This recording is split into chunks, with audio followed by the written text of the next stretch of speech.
ووري ولا السوق إيش كوهايا سومالي كابوي إيش كوهايا ورني كان وانين هبين إيا مالين أتاغن دفاع الدلكة هبين إيا مالين وانين أتاغن إنو سومالي وح أشيغو هبين مالين وانين أتاغن أخبارات كدوني دي عالم كنو نقدر بقيه سومالي كابوي مركان أركي دادالكيسة إيو أوديسة إيو كرتديسة إيو سومالي جعيلكيسة مركان أركي waxaan dhahay wadadaydii ku socdaa ninkaan isha ku haya waxaan ogaa in la soo weerarayo waxa laga soo weeraray weerarkii koowaad uga bilowday dhanka social media qof walba oo u shirgareeyo iyo comment qofka ka bixiyo in la weeraro dadka isaga taageerada u ah ayaa markii hore lagu bilaabay isla markii waxaan dhahay bes waana la soo galay ninka odaga waa la soo galay mar walba waxa iga maqlayseen horta anigu yaan ahay waa faham weyseen waxaad iga maqlayseen cabsi baa hayso waa la khalqal galiyo waa la cabsi galiyo waad faham weyseen ninkan markaad baranayseen lii xaajiya waxaad ku barateen xogaha informationada idinka qarsoon inuu idin soo bandhigo isku soo wada duub waxa la ii offer gareeyay lacag waxa lagu yiri qiimaha artid sheego afkaaga naga xir ama anagana taageer nala shaqay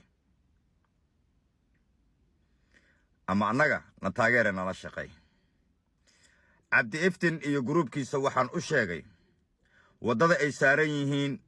carqalada badan ayaa ka imaan doono wadada aad saaran tihiin dadka dad idin xigaan li adeegsan doona walaalayaal ha ka niyad jabinina ilaa iyo hadeer 2017 Ethiopia maanta dalka soo gashay ilaa iyo maanta waxaan ahay shakhsi kaliya soo haray inkastoo dhowrko qofood kale ila soo hareen asxaabteeda teamkeena ah oo social media aanan hor imaanin fiidiyoyaal aanan duubin waxa jiro dad badan oo lacag qaatay kuwa wasiiro noqday kuwa xildhibaan noqday kuwa qonsulo noqday kuwa safiiro noqday oo tarsan kamid yahay safiiro noqday waxa kamid ahaa dad oo waxa kamid ahaa mushaari qaatay ama dawladdan hadda joogta ha ahaato ama dawladda ka horreysay ha ahaato ama dawladda ka sii horreysay dhamaan mushaariya loo bilaabay inay ka aamusaan siyaasadda Soomaaliya arrimaha Soomaaliya Ethiopia iyo dawladda Soomaaliya way is ogyihiin Ethiopia iyo maamul goboleedyada way is ogyihiin haddaba si bulshada aan ugu bandhigno waxa dalka ka socdo waa midna lagu carqaladeynayo waa midna lagu dhibaateynayo waxa ila socdeen dhalinyaro daarood ah oo ii share gareyn jiray programada waxa la yiri ninkan ha u share gareynina waxa ila socday dhalinyaro digali mirifla ah sidoo kale waa laga reebay dhalinyaro hawiya ila socday waa laga reebay Soomaalnimo wax la dhaho ma jiray qabiil waxaan dhahay war hadii ay qabiiladii kale iyo dadka kale ay mucaaradeen kuwii aan ka dhashay aawaya beeshii habargidir waxa u imaaday nin la dhaho Daahir Calisow wuxuu yiri ninkan programadiisa yaa loo share gareyneen waxa bilaabatay in si toos ah la iga soo weeraro Facebooka in si toos ah la iga soo weeraro oo lagu dacweeyo dawladda Turkiga maadaama Turkiga dhowr mar aan holiday u aaday dawladda Turkiga waxa dhacday in dawladda Ingiriiska lagu dacweeyo labada dawladba ay qabteen oo Turkigana isku dayeen inay ii masaafuriyaan dalka Soomaaliya kadibna waa kan warqadii Turkiga waxay isku dayeen inay ii masaafuriyaan Soomaaliya kadib waxaan la soo xiriiray safaaradda Ingiriiska markaan la soo xiriiray waxa loo sheegay ninkan inuu British yahay Soomaali ahayn farahana ka qaadaan dadkii ka hadli jiray arrimaha Soomaaliya waxa kamid ahaa qabshaxsade oo xabsi lagu soo hubsaday laakiin ninkii xabsiga ay geen waayeen ninkii ay si walba u report gareeyaan xabsiga ay geen waayeen anigu ahaa isku soo wada duub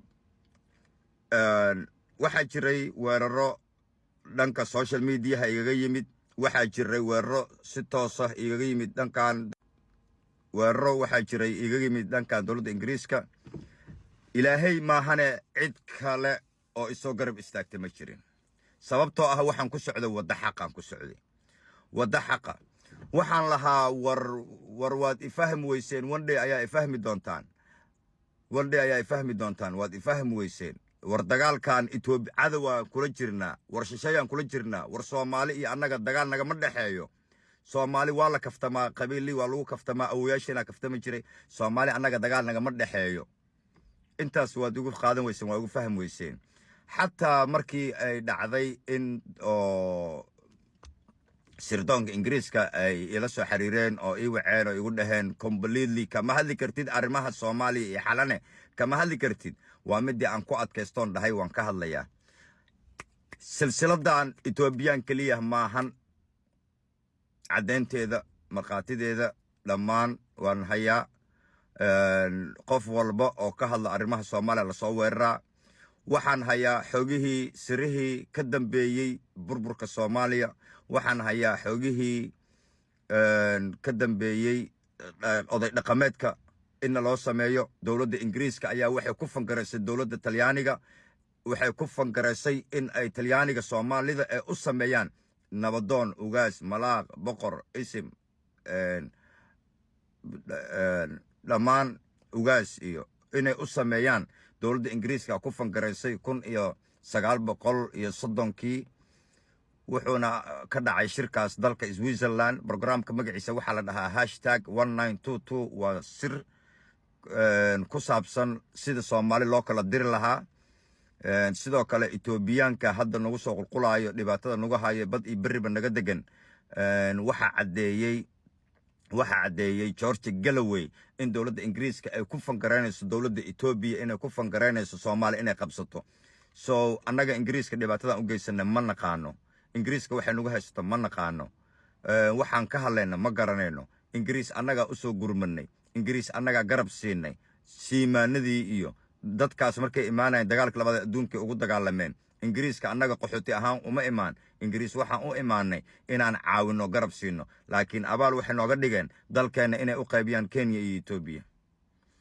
isku soo wada duub Somali Cowboy oo hurdada ka kacay oo xogaheeni informationadeeni akhbaaraadkeeni dalka dib ka socdo gaaray ayaa wuxuu bilaabay in uu dagaal afka ah la galo dalka Ethiopia isagoona hub qaadan isagoona dagaalamin ayuu wuxuu uga adkaaday social media Somali Cowboy wuxuu ku adkaaday social media maadaama social media uu ku adkaaday waxay bilaabeen Ethiopiaanka in si toos loo weeraro ayagoo isticmaalayo dhalinyaro Soomaali oo fangareenay lacag siinay oo leh ninkan buugu qoray uu ku caynay Soomaalida ninkan gaal waaye Islaan maahan buug haddii la qoro oo buug laga hadlaayo Farmaajo wuxuu qoray buug intuusan madaxweynaha noqon wuxuu caayay Cabdullaahi Yuusuf aadan cabdu caayay Ciidiidu caayay Cali Mahdi caayay Allah wada naxariiste dhammaan wuxuu caayay raggaas wada caayay Maxamed Siyaad Barana Allah naxariiste meeshuu ku amaanay dad menis in uu adeerkiis amaantay dadka kala ku reerka aheena meesha uu ku caayay Cumar Jeesa kamid ah dadka uu buuga ku caynayo buugii uu ku caytamayay oo abgaala ugu badnaa uu dhahay waa dal Ethiopia dal Talyaani waa jaajuusiin Talyaani iyo Ethiopian u shaqeeyaan Cabdullaahi Yuusuf waa jaajuus Ethiopian u shaqeeyo aaway buugi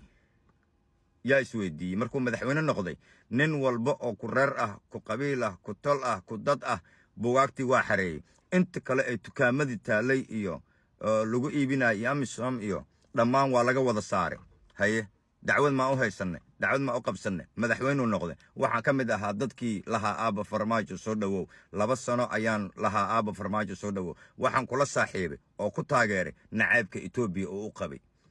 laakiin maana oga inuu 4 degad siinayo maana oga inuu ciidanka Ethiopia noo soo gelinayo gudaha